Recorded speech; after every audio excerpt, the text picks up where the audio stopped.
Bonsoir ou bonjour, selon l'endroit où vous nous suivez. Vous êtes sur votre émission Les armes défensives.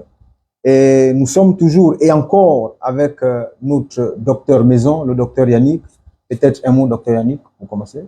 Nous saluons tout le bien-aimé qui nous suit de partout dans le monde. Ça, c'est votre émission, La Voix de l'époux, les armes offensives et défensives. Nous sommes de nouveau devant vous pour vous présenter la parole éternelle. Alors, déjà, il faut inviter les frères et sœurs bien-aimés de partout dans le monde qui rentrent pour écouter la précision dans l'enseignement. Je vous redonne la parole, mon frère bien-aimé Olivier. Merci, docteur Yannick. Tout au long de notre absence, beaucoup de préoccupations et beaucoup de questionnements sont parvenus à nous, notamment la perte du don ministériel, la perte du Saint-Esprit, la perte de la foi. Mais nous avons retenu un point, et c'est ce point que nous allons aujourd'hui aborder avec vous, docteur Yannick, la perte du don ministériel ou la dépossession de ce don ministériel. Parce qu'aujourd'hui, il y a un peu grande confusion en milieu chrétien à ce qui s'agit. Est-ce qu'un chrétien peut-il perdre le don ministériel, celui qui a reçu cette grâce, est-ce que peut-il perdre ce don? Et aussi d'abord, d'entrée de jeu, peut-être expliquer c'est quoi un don ministériel, docteur Yannick. Que le Seigneur Dieu vous bénisse richement. Alors, nous sommes en train d'expliquer, est-ce qu'il possible dans les Écritures, pas dans le raisonnement, parce qu'il est strictement interdit de venir raisonner. Dans la doctrine, on ne vante rien.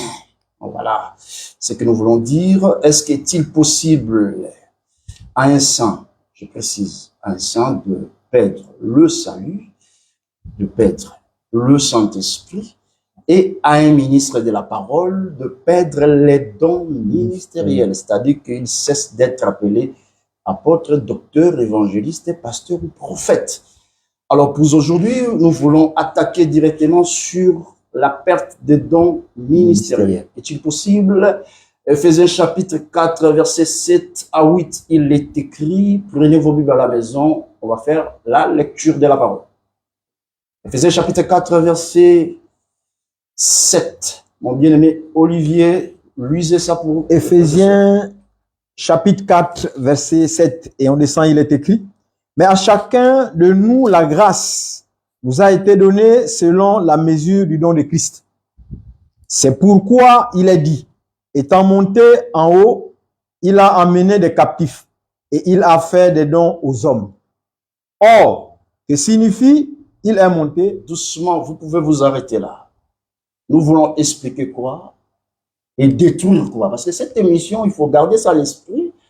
Je l'ai dit et je le répète, nous ne sommes pas là pour enseigner. Mais là, avant de renverser, il faut comprendre. Parce que quand on dit perte des dons ministériels, la personne peut dire oui, c'est possible, mais c'est quoi d'abord les dons ministériels? Voilà. Pour dire est-ce qu'il est possible ou c'est pas possible. Alors, Éphésiens 4, verset 7, c'est frère Paul qui dit, mais à chacun de nous, la grâce a été donnée selon la mesure du don de Christ. Verset 8. Il est monté dans les hauteurs, il a amené des captifs, il a fait des dons aux hommes.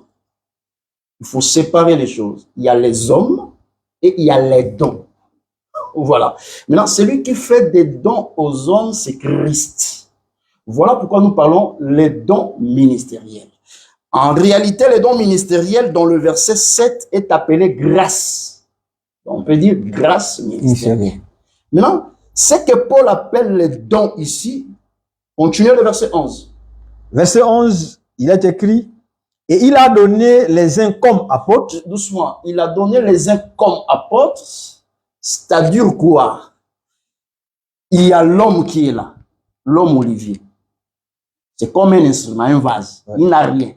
Maintenant, Dieu, Christ vient donner un don. Les dons là maintenant, ça s'appelle à deux fois apôtre. Donc quand on dit frère Olivier, il est apôtre, il faut dissocier entre homme Olivier et apôtre. Voilà. Maintenant, être apôtre, c'est un don. C'est une grâce venant du Seigneur. Continue. Les autres comme prophètes. Voilà, donc quand on dit prophète, c'est une grâce ministérielle. Don. Allez-y. Les autres comme évangélistes. Évangéliste, c'est un don. Les autres comme pasteurs et docteurs. Voilà. Donc on dit pasteur, c'est un don que Dieu donne à l'homme. Vous voyez? Maintenant, le don qui vient dans l'homme là a une mesure. Voilà pourquoi l'Écriture dit selon la mesure de la grâce. C'est-à-dire dans le pastoral, il y a une mesure. Aujourd'hui, ça me fait rire. Vous voyez, un pasteur veut prêcher comme un prophète. Et quand il se perd du haut de la chair, il nous donne encore un travail d'apporter la correction à chaque fois. Donc ça ce sont des confusions. Dans chaque grâce, il y a une mesure. Donc tu ne peux pas travailler au-delà de cette mesure-là. Apôtre, il y a une mesure dans l'apostolat. Est-ce qu'on se fait comprendre?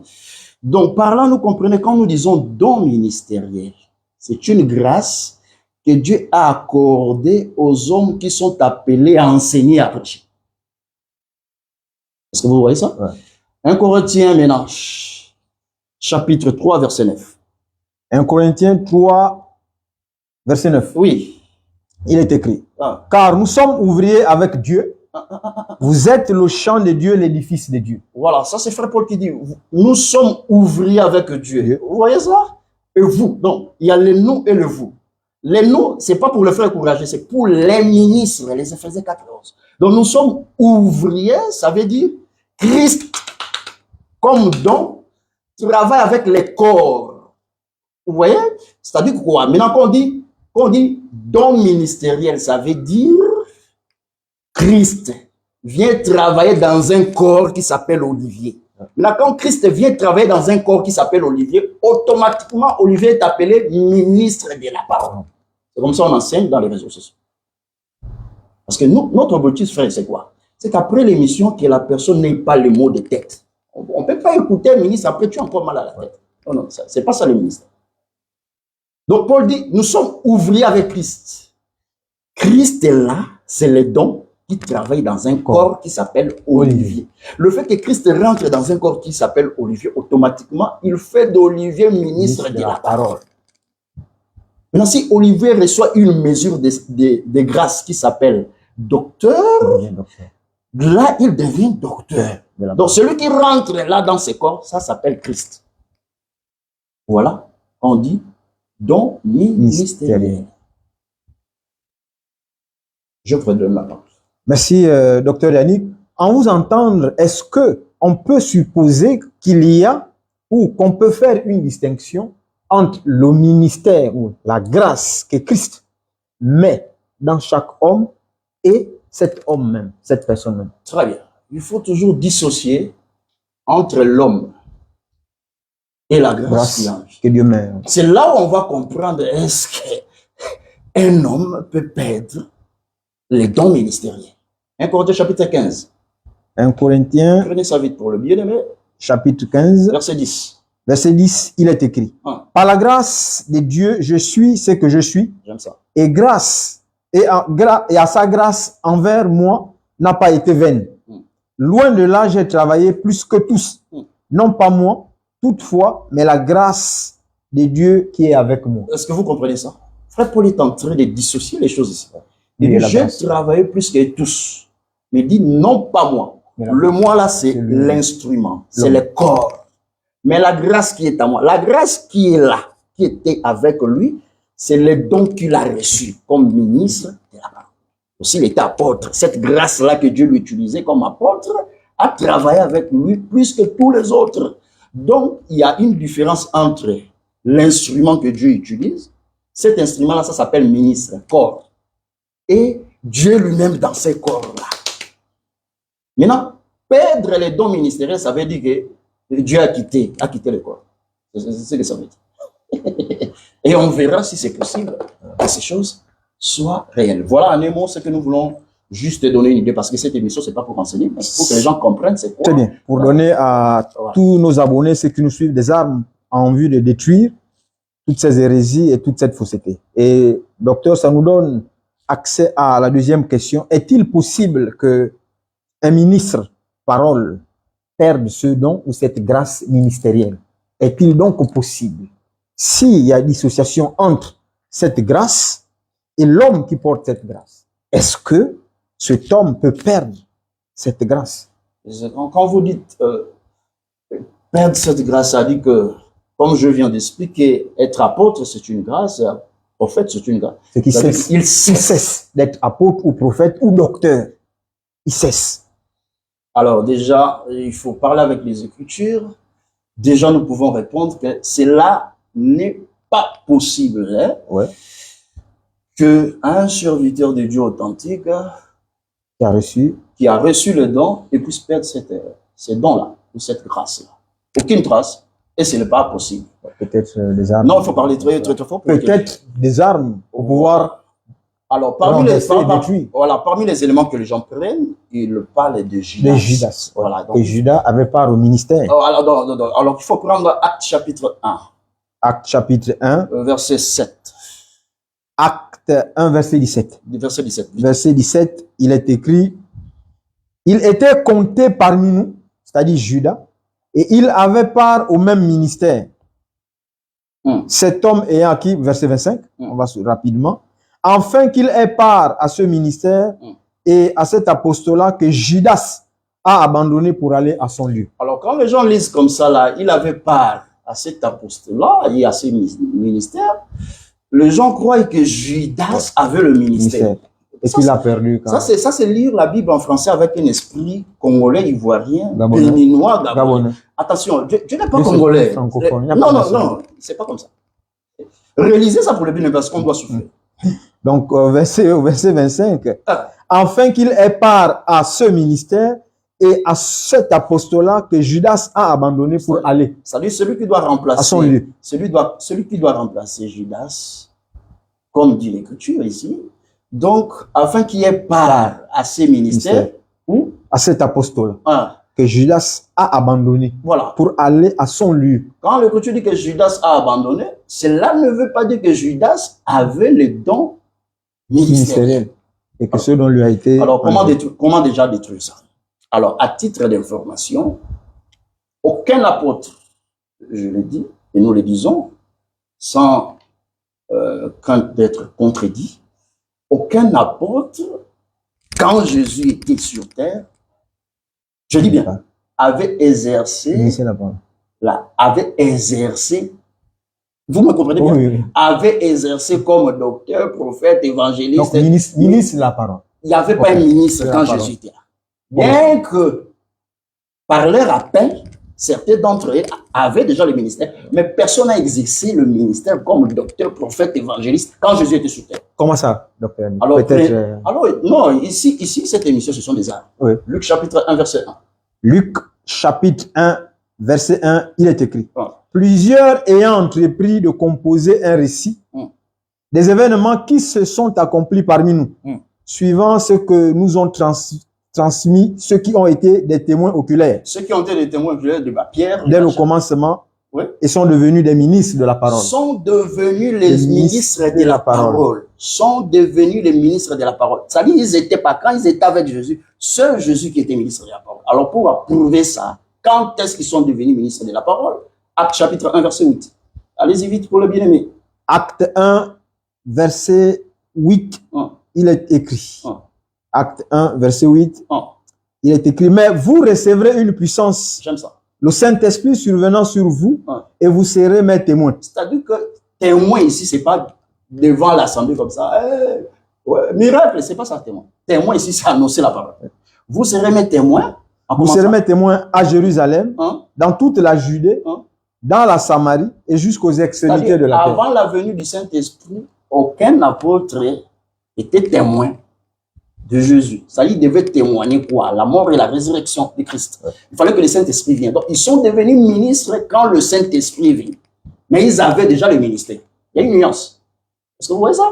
Donc, dire que Judas a eu part au ministère et à l'apostolat, c'est-à-dire qu'il était ministre, c'est faux. Parce que quand Jésus était là sur terre, aucun d'eux a exercé le rôle d'un ministre de la parole. Est-ce que vous voyez ça?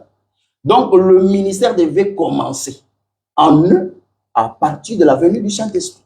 Donc, sans le Saint-Esprit, pas de non, maintenant, avoir part, ça veut dire quoi?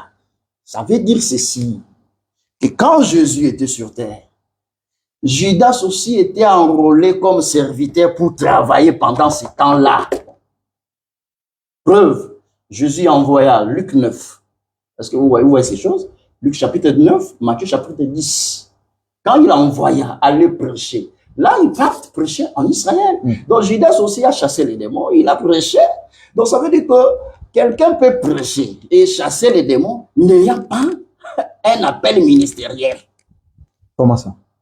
Hein? Mais le cas exemple, c'est Judas. Jésus, maintenant, pour confirmer ça, il a exclu même Judas dans sa prière sacerdotale. Jean 17, verset 12. Prends ça pour le dire. Jean 17, verset 12. Jean 17, verset 12, voilà. Il est écrit, lorsque j'étais avec eux dans le monde, je les gardais en ton nom. Doucement, eux là, les apôtres aussi. Oui. J'ai gardé ce que tu m'as donné, et aucun d'eux ne s'est perdu. L'office de la perdition. Non, lui bien en français. J'aime ça. Aucun d'eux ne s'est perdu. Aucun d'eux ne s'est perdu. Sinon. Papa, dans la Bible seulement, la partie là que tu veux omettre là, sinon, ça peut changer tout l'enseignement. Sinon, l'office de la perdition, afin que l'écriture fût accomplie. C'est-à-dire que Judas a été écarté dans la prière pour expliquer qu'il ne pouvait pas être un prédicateur. Il n'avait jamais reçu le don. Parce qu'un prédicateur, c'est le premier sauvé. Quelqu'un que Christ n'a pas sauvé, comment est-ce qu'il peut envoyer pour aller sauver les autres? Donc déjà ça, je ne sais pas comment les gens lisent la Bible. Donc quelqu'un qui n'est pas sauvé, c'est Jésus qui va. Il n'est pas sauvé. Comment est-ce que Christ peut l'envoyer pour sauver? Donc Judas n'a jamais eu le don ministériel.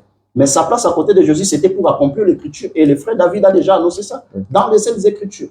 Voilà ce que nous pouvons dire. Donc maintenant, pour répondre à votre question, est-ce qu'un ministre de la parole, on peut lui déposséder, c'est-à-dire l'enlever, la grâce qu'il a reçue comme apôtre, docteur ou évangéliste? Déjà, à titre d'information, nous disons que ce soit un vrai ministre, suivez-moi très bien, suivez-nous très bien, ou un faux ministre. Dans tous les deux cas, on ne peut jamais dépouiller ni un faux pour qu'il ne soit plus faux, ni un vrai pour qu'il ne soit plus vrai. Voilà. Alors, ce qui ennuie les gens, sont des termes, des mots, parce que les gens pensent que quand Dieu parlait les choses là, il parlait dans la langue française. Est-ce que vous voyez ça? Alors, prenons 2 Corinthiens chapitre 11, verset. Allez-y. 2 Corinthiens chapitre 11.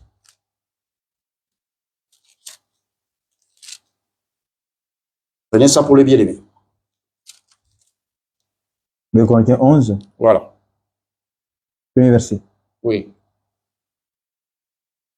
Oh, si vous pouviez supporter de ma part un peu de folie, mais vous me supportez, car je suis jaloux de vous d'une jalousie de Dieu, parce que je vous ai fiancé à un seul époux. Prends le verset 12. Verset 12, il est écrit, mais j'agis et j'agirai de la sorte, pour ôter ce prétexte à ceux qui, cherchant un prétexte, afin qu'il soit trouvé tel que nous dans les choses dont il se glorifie. Ces hommes-là, ce sont des faux apôtres, des ouvriers trompeurs, déguisés en apôtres de Christ.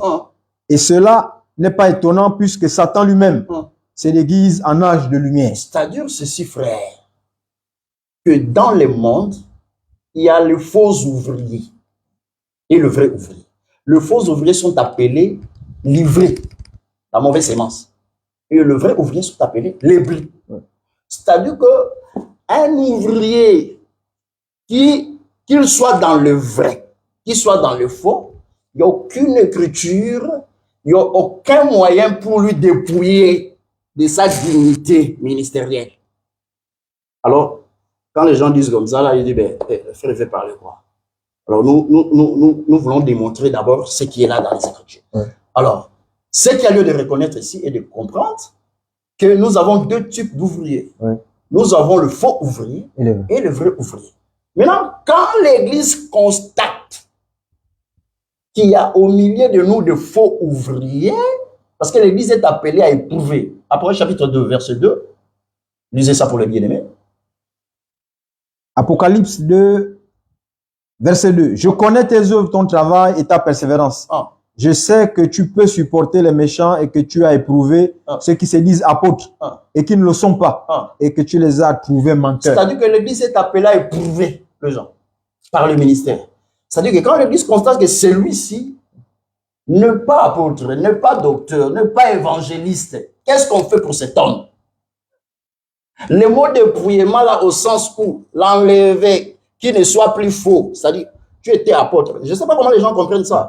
C'est-à-dire que tu étais apôtre, mais on vient dire que non. Tu n'es plus apôtre. Tu n'es plus apôtre parce que tu es faux. La question qu'on se pose avant que nous donnons les Écritures, comment est-ce qu'on peut enlever le vrai dans le faux? C'est-à-dire quelqu'un qui est faux, mais on dit qu'on vient enlever la grâce qui est en toi. Donc tu cesses d'être apôtre. C'est-à-dire que dans une source, il ne peut pas jaillir deux choses à la fois. C'est-à-dire que quelqu'un qui est faux, le vrai ne peut pas habiter en lui. Donc on ne peut pas dire que bon, il n'est plus apôtre, donc il cesse d'être apôtre à partir de maintenant. Il est devenu comme ça un homme. Non. Quelqu'un qui est faux, le vrai ne peut pas habiter en lui. Même les apôtres, Jésus déjà avait détruit cet enseignement parce qu'ils ont dit, maître, livrer pousse. Est-ce qu'on ne peut pas ôter livrer?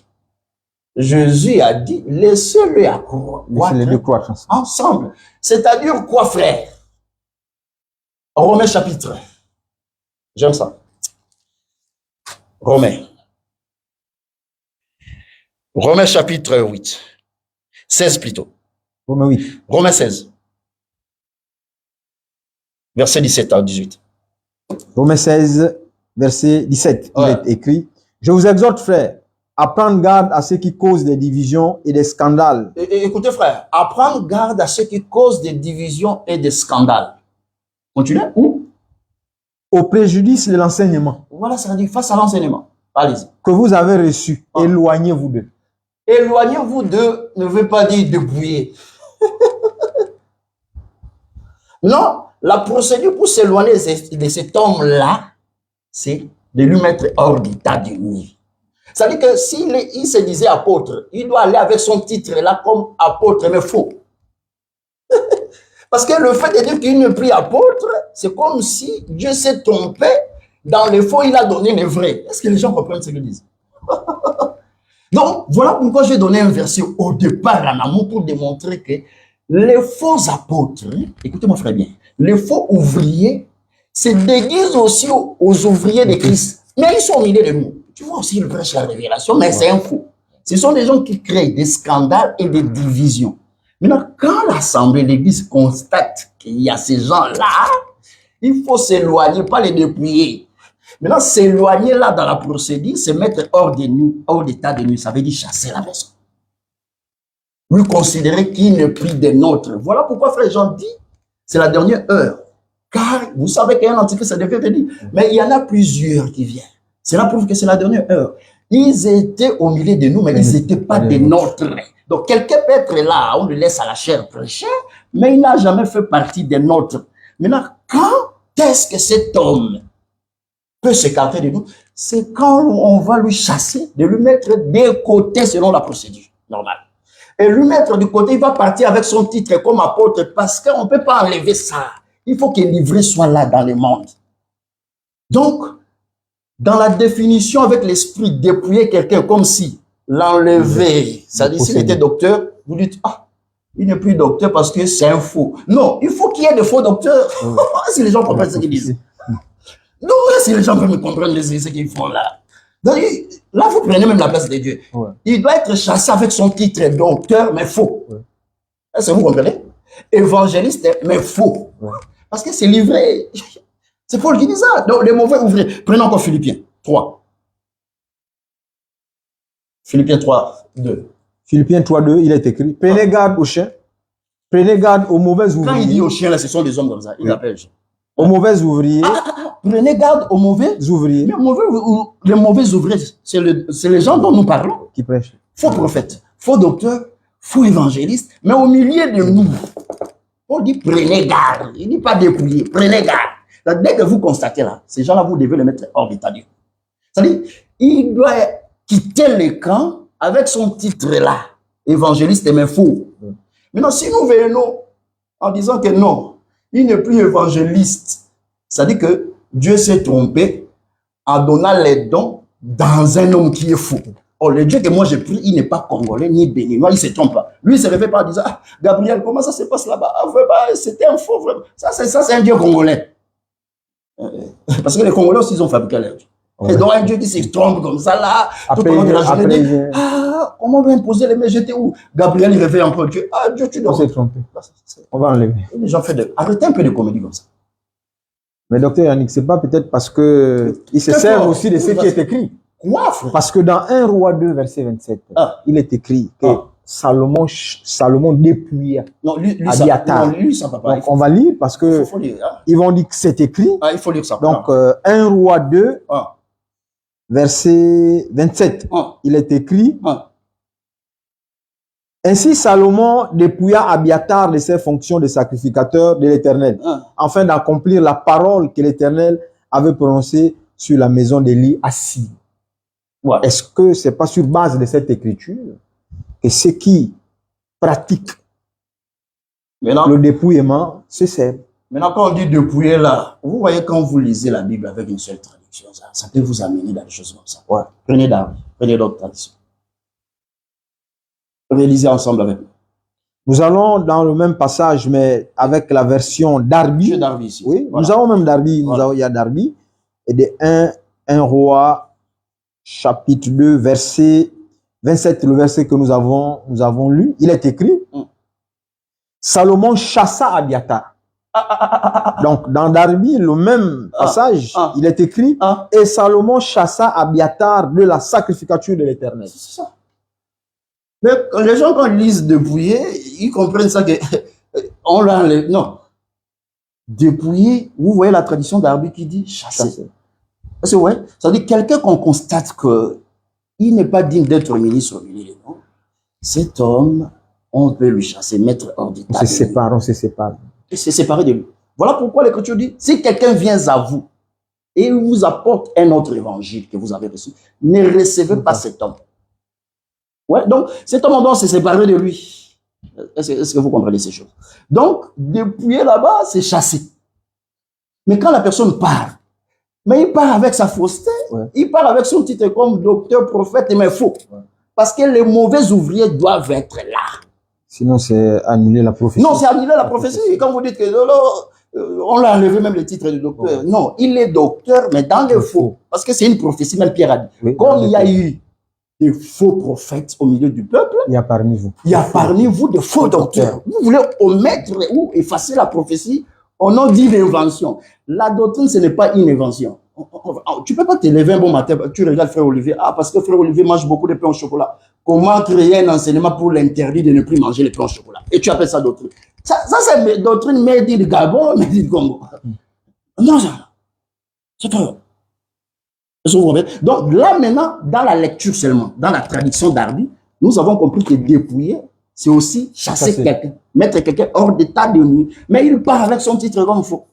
Voilà pourquoi Jean dit, ils étaient parmi nous, mais ils n'étaient pas de notre. S'ils étaient de notre, ils devaient demeurer. Demeurer dans quoi? Dans la doctrine, dans l'enseignement. Mais quand ils partent là, ils partent comme faux. Est-ce que vous voyez ça? Donc ici, dans les Écritures, nous voyons que la manière dont les apôtres procédaient pour s'écarter avec tout celui qui est faux, c'était de se séparer, chasser ces gens-là hors, au milieu de nous. C'est comme ça. Mais dire que dépouiller quelqu'un, ça dit qu'il était docteur, il était évangéliste, il était prophète. Aujourd'hui, il cesse d'être prophète. Dieu ne peut pas commettre cette erreur-là parce que Dieu établit l'homme depuis sa préscience. Jérémie chapitre 1, verset 5. Jérémie 1. Voilà, ça c'est un débat, ça c'est un verset qui clôt même tout ça. Jérémie chapitre 1, verset 5. Avant que je te formasse dans le ventre de ta mère. J'aime ça. Je t'ai connu et avant que tu sortisses du sein, je t'ai sanctifié, je t'ai établi prophète pour les nations. Quelqu'un que Dieu a établi ici dans sa présence, c'est-à-dire avant même qu'il soit né. Comment vous allez enlever ça? Par quel mécanisme? Par quel mécanisme? Donc, c'est-à-dire qu'il y a des ministres que Dieu a connus d'avance, avant la fondation du monde. Est-ce que vous voyez ça? Et Paul même a dit, il était mis à part dès les seins de ventre d'Israël. Ouais. C'est-à-dire que, partant de ce verset, quelqu'un que Dieu a établi, parce que c'est Dieu qui établit l'homme, aucun homme peut venir pour dire que non, il ne prie ça. Même quand il est dans le faux, c'est Dieu qui veut qu'il soit dans le faux. C'est Dieu qui veut qu'il soit dans le faux. Pour accomplir la prophétie. Ouais. Même nous là, on n'a pas le droit de dire qu'il n'est plus faux prophète. Non. Donc le mot dépouillement, c'est selon l'imagination des gens, c'est-à-dire enlever quelqu'un à la grâce qu'il avait, qui cesse de prêcher, c'est une confusion. Voilà pourquoi on a besoin des docteurs, des vrais docteurs, dans ces temps pour nous étayer, nous expliquer les choses dans le plus ample détail. Donc, et celui qui est dans le vrai, on ne peut pas lui dépouiller parce qu'il est établi avant la fondation du monde. Ouais. C'est-à-dire qu'il était de là la présence de Dieu. Et Dieu ne peut pas se tromper. Et celui qui est dans le faux, on ne peut pas aussi lui ôter la faute. Non, non, non, il doit parce qu'il est aussi faux dès avant la fondation du monde. Voilà. Voilà un peu ce que nous pouvons dire. Docteur Yannick, le temps nous est imparti. Peut-être en résumé, ceux qui nous suivent, qui nous ont pris ou qui ont pris les missions en cours, peut-être dire quelque chose comme un résumé pour qu'ils cernent quelque chose en vue de renverser cette fausseté qui a aujourd'hui cours dans nos assemblées, celle de dépouiller certains ministres de cette grâce ministérielle. Non. Alors, nous devons comprendre ceci, frères et sœurs bien-aimés, que l'appel au ministère, c'est Dieu qui donne. Est-ce que vous comprenez ça? Quelqu'un qui est appelé ministre, quand nous disons ministre de la parole, ça veut dire Dieu dans l'homme. Ouais. Maintenant, lui dire qu'il n'est plus apôtre, c'est-à-dire qu'il s'est fait sortir Dieu là dans le corps. Parce que le ministère, c'est la continuité de l'œuvre de Christ dans des corps que nous appelons les Éphésiens 4, 11. Parce que vous attendez bien ces choses. Donc, et celui qui est dans le vrai, c'est-à-dire un vrai ministre, il n'y a pas de moyen pour l'ôter, pour dire qu'il cesse d'être ministre. Il n'y a pas ça dans les Écritures. Et celui qui est dans le faux, on n'a pas de mécanisme pour dire qu'il n'est plus faux. C'est-à-dire qu'il doit continuer avec son titre-là. Faux docteur, faux pasteur, faux évangéliste pour accomplir l'écriture. Sinon, les apôtres, Jésus devait répondre, il faut dépouiller l'ivraie. C'était l'enseignement sur le dépouillement. Jésus a déjà répondu là-bas. C'est-à-dire, le champ là, c'est le monde. Mais dans l'église locale comme ça, les faux peuvent s'introduire au milieu de nous. Et dès que nous constatons, nous les mettons hors d'état de nuit. Mais mettre hors d'état de nuit ne veut pas dire l'ôter, c'est lui déposséder les titres qu'il portait là, comme docteur, comme évangéliste. L'église doit seulement constater que c'est un docteur, mais faux. Ouais. Allez, dehors. C'est un évangéliste faux. Dehors. Dehors. C'est un prophète faux. Dehors. Ouais. Donc, il part avec sa grâce-là. Prophète, mais dans la fausseté.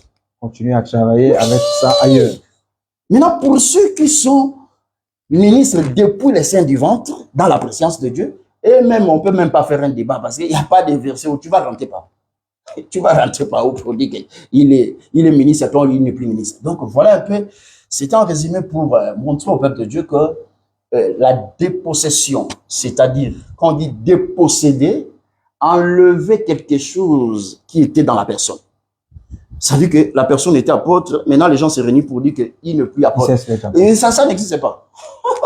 Dans les gens veulent rentrer dans la loi pour se perdre des choses qui sont claires à lire. Voilà pourquoi le ministre doit bien lire. C'est la lecture. C'est une fausse pratique quand même. Je dis que ce n'est pas possible. Vous savez que nous aimons des débats. Si quelqu'un veut un débat public comme ça, on fait ça. Donc, c'est pas possible. Mais quelqu'un qui est dans le faux, qui soit dépouillé, qui ne soit plus faux, même celui qui est dans le vrai, qui soit dépouillé, qui devient faux. Ça, c'est un Dieu congolais qui se trompe à la longueur de journée. Donc, il n'y a pas de verset, il n'y a rien. Il n'y a pas de... Tous les versets que vous pouvez donner là, on peut donner la précision.